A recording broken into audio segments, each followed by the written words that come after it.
அன்புக்குரியவர்களே, என்கிட்ட ஒரு 11 வருஷத்துக்கு முன்னே ஒர்க் பண்ண ஒரு chemistry PG assistant, outstanding performer, அவர்கிட்ட ஃபோனில் பேசுறதுக்கு எனக்கு ஒரு வாய்ப்பு கிடைச்சிதுங்க. எப்படி இருக்காரு அப்படின்னு கேட்டப்ப அவர், நல்லா இருக்கேன் சார், நான் எங்கேயும் ஒர்க் பண்ணல சார், என்னுடைய சிஸ்டர் நடத்துகிற பழக்கடையில் ஒரு புது பிரான்ச்சுக்கு இன்சார்ஜாக இருக்கேன் சார். எனக்கு தூக்கி வாரி போட்டுது. என்ன சார் நீங்கள் ஒவ்வொரு வருஷமும் உங்கள் சப்ஜெக்டில் எல்லா பசங்களும் பாஸ் ஆகிடுவாங்க, ஒரு 10 பேராவது உங்கள் சப்ஜெக்டில் சென்டம் அடிச்சிருவாங்க, அப்படிப்பட்ட அருமையான டீச்சர் நீங்கள், ஏன் இந்த ப்ரொஃபஷனை விட்டு போனீங்க அப்படின்னு. சார், உங்ககிட்ட சம்பளத்துக்காக சில இஷ்யூஸ் இருந்ததால் வேறு ஸ்கூல் போகணுன்னு உங்களுக்கு தெரியும் சார். அந்த ஸ்கூலில் இந்த வருஷம் +2ல் டைரெக்டாக ஒரு பையனை கொண்டாந்து சேர்த்தாங்க சார். அந்த பையன் இந்த மாவட்ட ஜாதி கட்சியினுடைய தலைவர் பையன் சார். அவன் மேலே ஏற்கனவே படித்த ஸ்கூலில் மிஸ்பிஹேவியருக்காக அவனுக்கு டிசி கொடுத்து வெளியே அனுப்பிட்டாங்க. அவனை கொண்டாந்து இந்த ஸ்கூலில் என்கிட்ட சேர்த்துட்டாங்க சார். இந்த பையன் வந்த நாள்லேருந்து கிளாஸ் பிஹேவியர் இல்லை, எல்லார்கிட்டேயும் ப்ராப்ளம், கேர்ள்ஸை பார்த்தா ப்ரப்போஸ் பண்ணுறது, இதே மாதிரி பண்ணிக்கிட்டு இருந்தான் சார். கிளாஸில் அட்டென்ஷனே கிடையாது சார். நான் என் சப்ஜெக்டில் பாஸ் பண்ணணும் அப்படிங்கிறது என்னுடைய அப்ஜெக்டிவ். அவனை பலமுறை கூப்பிட்டு, நான் வீக்லி டெஸ்ட் வைக்கிறேன், ரெகுலராக எழுதுறா அப்படின்னு சொல்லி கொஸ்டின்ஸ் கொடுத்தேன் சார். ஒவ்வொரு வீக்லி டெஸ்ட்டுக்கும் வருவான் சார். பேப்பரை வாங்கி பேர் எழுதி மடித்து வச்சுட்டு பிளாங்க் பேப்பரை கொடுத்துட்டு போயிட்டே இருப்பான் சார். பப்ளிக் எக்ஸாம் வரப்போகுது சார். எனக்கு ரிவிஷன்லேயாவது இவனை படிக்க வச்சிடணும் அப்படின்றதுக்காக தினமும் ஒரு 10 கொஸ்டின் கொடுத்து, இதை படிச்சுட்டு வாடா, இதில் ஒரு 5 கொஸ்டின் கேட்குறேன், அதை மட்டும் எழுது, நீ உன்னை நான் 50 மார்க் வாங்க வச்சிடறேன்னு. அப்பையும் படிக்காமல் பிளாங்க் பேப்பர் கொடுத்தான் சார். எனக்கு ரொம்ப கோபம் வந்துருச்சு சார். என் ரிசல்ட்டு போயிடுமென்றதுக்காக ஒரு நாள் அவனை, என் கிளாஸில் நீ இருக்க வேணாம், கெட் அவுட் அப்படின்னு. அப்படியே நின்றுக்கிட்டு, லுக்கியர், நான் ஃபீஸ் கட்டுறேன், கிளாஸை விட்டுலாம் போக முடியாது, இங்கே தான் இருப்பேன், உங்களால் என்ன பண்ண முடியுமோ பண்ணுங்கண்ணா சார். எனக்கு கிளாஸில் மரியாதையே போயிடும் போல் இருந்தது. உடனே அவன் தோலை பிடிச்சி தள்ளினேன், வெளியே போடா அப்படின்னு. அவன் பக்கத்தில் இருந்த பையன், இவன் வெளியே போகும்போது காலை நீட்டான் சார். காலில் ஸ்கிட் ஆகி இவன் நேராக போய் அந்த செவுத்தினுடைய விளிம்பு இருக்குல்ல சார், அதில் போய் தலை இடிச்சிக்கிச்சு சார்.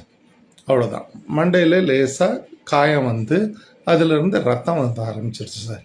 எனக்கு பயமாகிடுச்சு.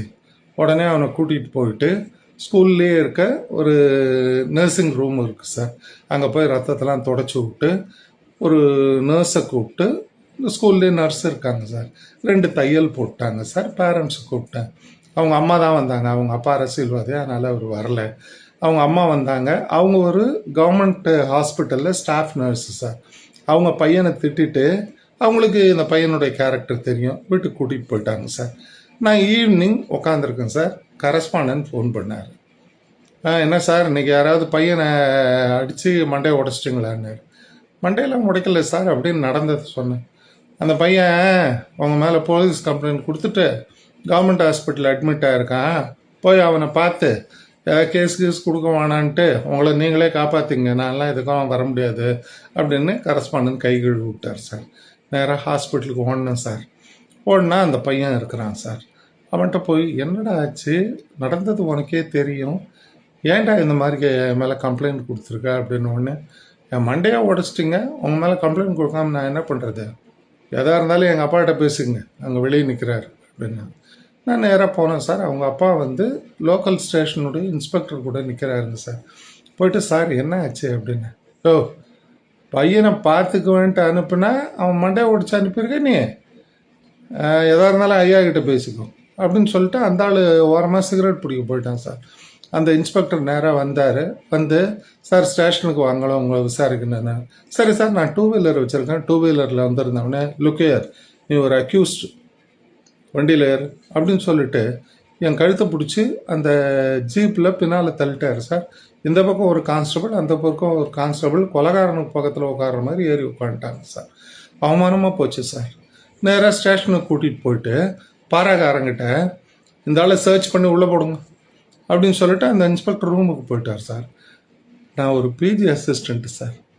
அந்த பாராவில் இருந்த கான்ஸ்டபிள் வந்து, யோ சட்டை கேட்டியா, ஐயா உன்னை சர்ச் பண்ணி உள்ளே போட சொல்லியிருக்காரு, சட்டையை கேட்டியானார். நான் ஒன்று, சார் நான் என்ன எதுக்காக என் மேலே கேஸ் கொடுத்துருக்கீங்கன்னு நான் தெரிஞ்சுக்கலாமா, என்ன ஏன் சார் சட்டையை கேட்டு சொல்கிறீங்க, நான் என்ன சார் அக்யூஸ்டா அப்படின்னு. லுக்கே நீ அக்யூஸ் தான், சட்டையை கேட்டு அப்படின்னு ஃபோர்ஸ் பண்ணி சட்டையை கேட்டார் சார். நான் சட்டை இல்லாமல் பனியனோடு நிற்கிறேன் சார். அப்புறம் அந்த இன்ஸ்பெக்டர் வந்தார், இருந்தாலும் அந்த ஓரமாக நிற்க வைங்க, உட்காரத்துக்கு சீட்லாம் கொடுக்கக்கூடாது, நான் போயிட்டு வந்து எஃப்ஐஆர் போட்டுக்கலாம், ரவுண்ட்ஸ் போகிறேன்ட்டு போயிட்டாருங்க சார்.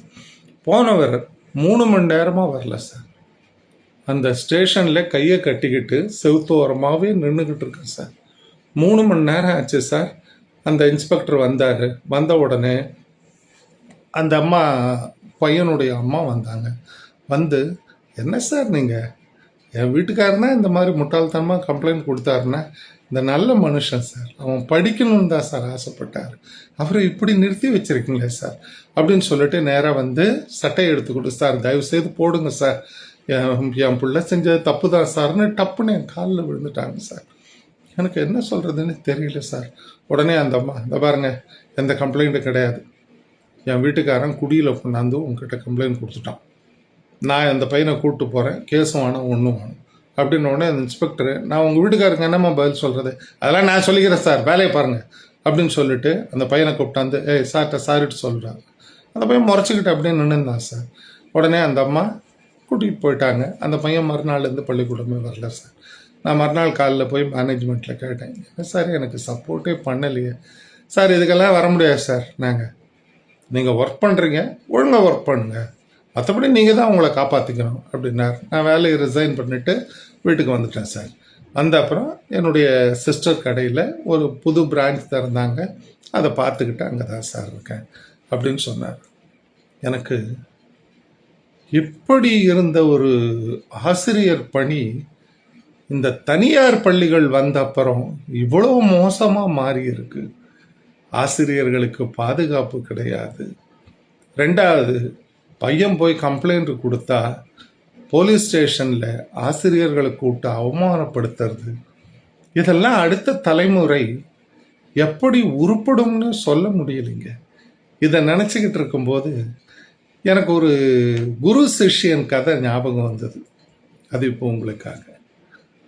ஒரு குரு தன்னுடைய பெஸ்ட் மாணவர் சிஷ்யன் அவனோட ஒரு ஊர்லேருந்து இன்னொரு ஊருக்கு போய்கிட்டு இருக்காருங்க. நல்லா அடர்ந்த காட்டு வழியாக போயிட்டுருக்காங்க. போகும்போது சூரியன் மறைய போகுதுங்க. அதுக்கு மேலே இருட்டில் காட்டில் போக முடியாது. அதனால் என்ன பண்ணாங்க, ஒரு மரத்தடியில் தூங்கிட்டு நாளைக்கு போகலாம் அப்படின்னு முடிவு பண்ணிட்டு கையில் இருந்த சாப்பாட்டை சாப்பிட்டுட்டு 2 பேரும் மரத்தடியில் படுத்துட்டாங்க. மறுநாள் காலையில் எழுந்து பக்கத்தில் இருந்த ஆற்றுல குளிச்சுட்டு சூரிய நமஸ்காரம் பண்ணுறாங்க. அப்போ வானத்திலிருந்து சூரிய பகவான் இந்த ஆசிரியர்கிட்ட அசரீரியாக பேசுகிறார். ஒரு குரல் கேட்குது, சூரிய பகவான் குரல். ஆசிரியரே, எனக்கு ரொம்ப, குருவே எனக்கு ரொம்ப மகிழ்ச்சி, நீங்கள் செஞ்ச சூரிய நமஸ்காரத்தை நான் ஏற்றுக்கிட்டேன். ஆனால் உங்களுக்கு ஒரு உண்மையை சொல்லணும், உங்கள் கூட இருக்கானே உங்கள் மாணவன், அவனுக்கு இன்னைக்கு வாழ்க்கையில் கடைசி நாள். இன்னைக்கு நான் மறையிறதுக்குள்ள அவன் ஒரு ராஜநாகம் அவனை கழுத்தில் கடித்து அவன் செத்துருவான். முடிஞ்சால் உங்கள் குரு வலிமையால் அவனை காப்பாற்றிங்க அப்படின்னு சொல்லிட்டு அவர் போயிட்டார். உடனே குருவுக்கு என்ன சொல்கிறதுனே தெரியல. சிஷ்யனை அப்படியே பார்த்துக்கிட்டு நிற்கிறார். அவனுக்கு ஒன்றுமே தெரியாது. அது அப்புறம் 2 பேரும் மறுபடியும் காட்டு வழியாக நடந்து போயிட்டே இருக்காங்க. மதியான நேரங்க, 2 பேருக்கும் டயர்ட் ஆகிடுச்சு. ஒரு மரத்தடியில் உட்காடுறாங்க. உட்கார்ந்த உடனே சிஷ்யன் அந்த மரத்தில் இருந்த நிழலில் அப்படியே நல்லா தூங்குறாங்க. குருவுக்கு தூக்கம் வரல. இந்த பையன் இன்னைக்கு செத்துருவானே, எப்படி காப்பாற்றுறதுன்னு. அப்போ பார்த்து அந்த ராஜநாகம் அங்கே வருது. இவனை கடித்து கொல்ல வேண்டிய ராஜநாகம் வந்த உடனே அவர் நெல் அப்படின்னு கட்டளையிட்டார்.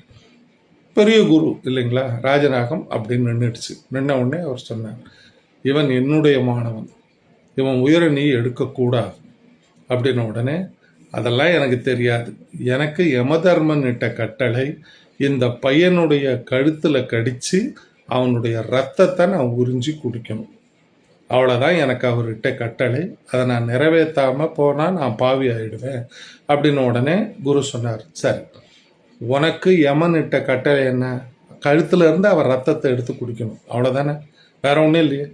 அவனுடைய ரத்தம் கழுத்துலேருந்து நான் எடுத்து தரேன், அதை நீ குடிக்கணும், குடிச்சிட்டு நீ கிளம்பி போயிடு, அப்போ உனக்கு யமன்கிட்ட எந்த பாவமும் வராது அப்படின்னு உடனே இது நியாயமாகப்பட்டது. ராஜநாகம் அப்படியே நின்றுடுச்சு. இவர் சிஷ்யன் நல்லா தூங்கிட்டு இருக்காங்க.